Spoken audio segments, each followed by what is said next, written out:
Hello and welcome to the RMVideoChannel. Every 4 years, World Sailing updates and publishes a new racing rules of sailing, and the latest one was published for 2021 to 2024. Today I'm going to look at the change that was made to the definition finish. The politest word I can think of to describe this change is unhelpful.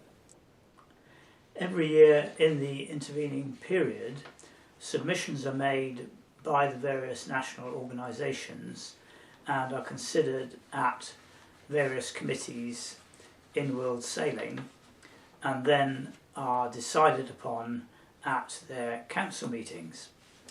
This particular change started in a submission 139 of 2018, and it was made in a group of proposals, all within the same submission.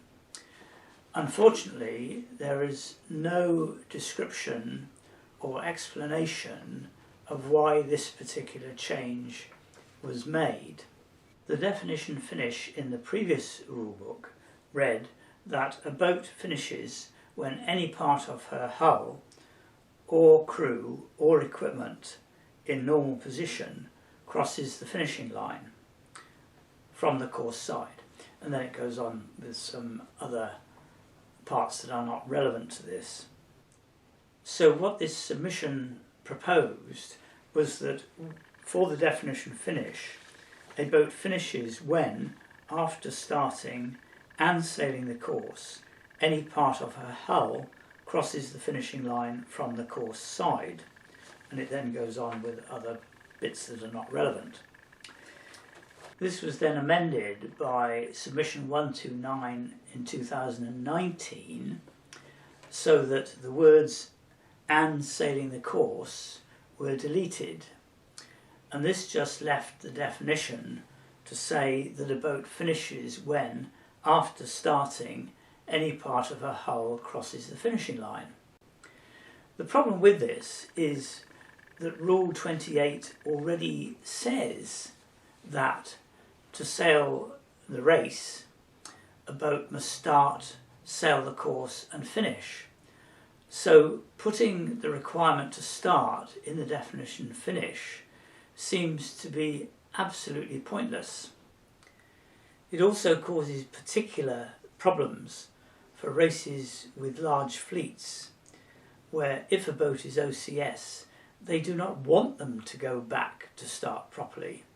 For some large events, it is positively dangerous for a boat to try to go back to start properly after being OCS. So those sorts of races impose time or placing penalties instead. That is now not possible under this new rule.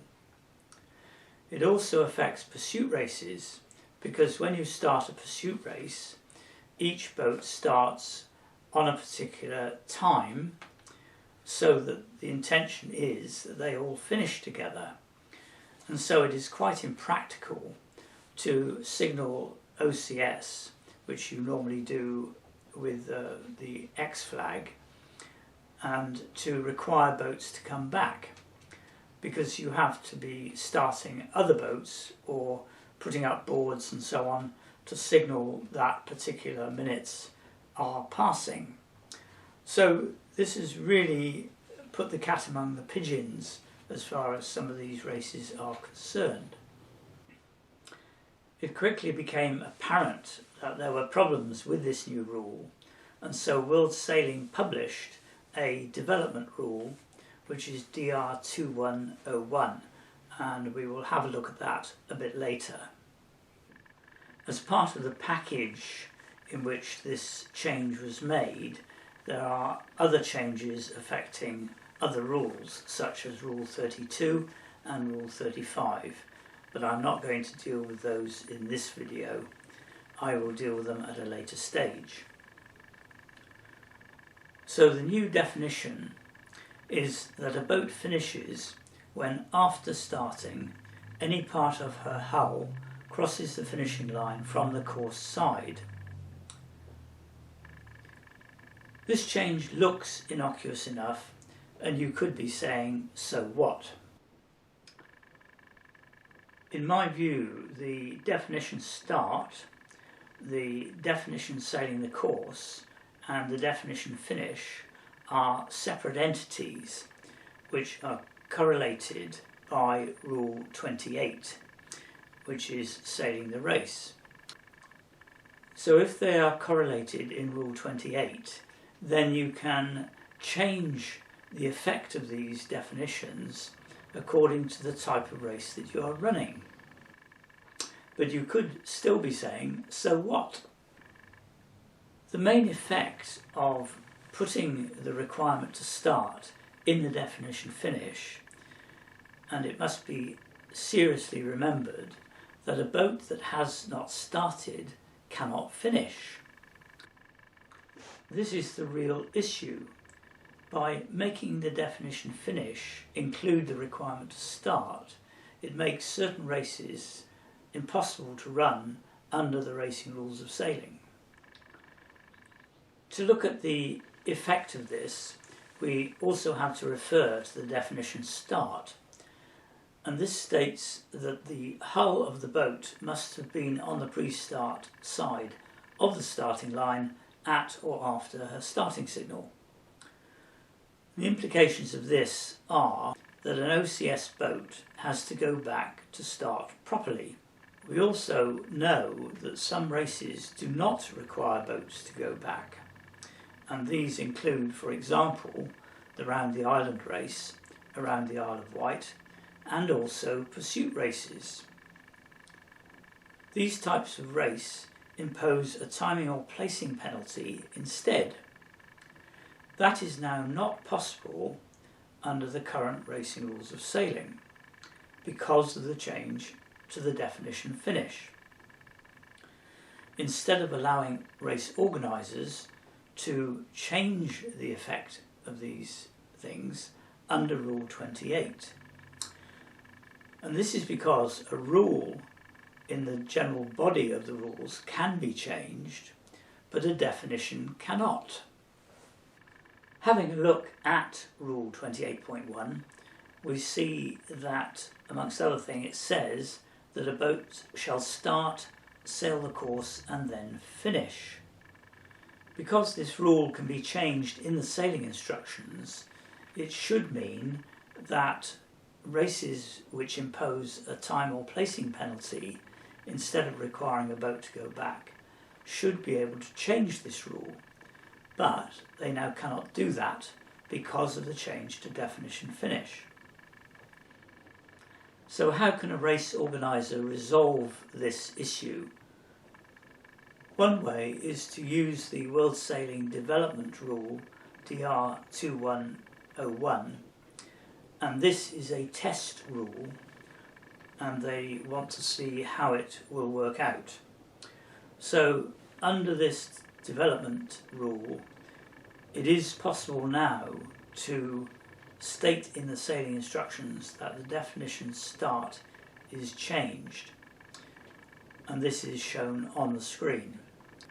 This test rule leaves in place the requirement that a boat starts when any part of her hull crosses the starting line from the pre-start side to the course side at or after her starting signal, but then adds an alternative that she may also start if she crosses the line as stated during the last so many seconds or minutes before her starting signal, and that time difference is determined in the sailing instructions when this revised definition start is used in those sailing instructions.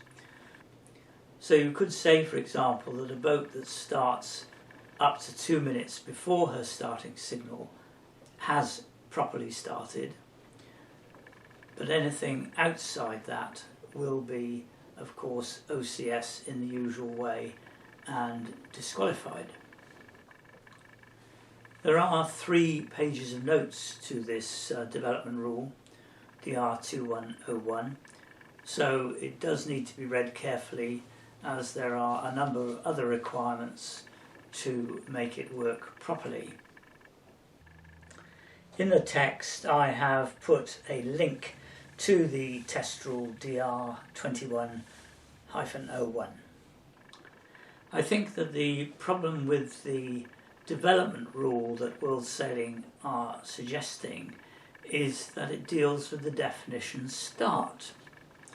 The real issue is the definition finish, which should not have anything in it that refers to a requirement to start, because that, as I've said before, is covered in Rule 28. So I don't know how this is going to play out, but it certainly, to my mind, has been an unhelpful change to the Racing Rules of Sailing 2021 to 2024. Thank you for watching this video. There are other sailing videos on the RMVideoChannel, and you are welcome to subscribe by clicking on the button. Also, please feel free to comment. Thank you for watching. Bye for now.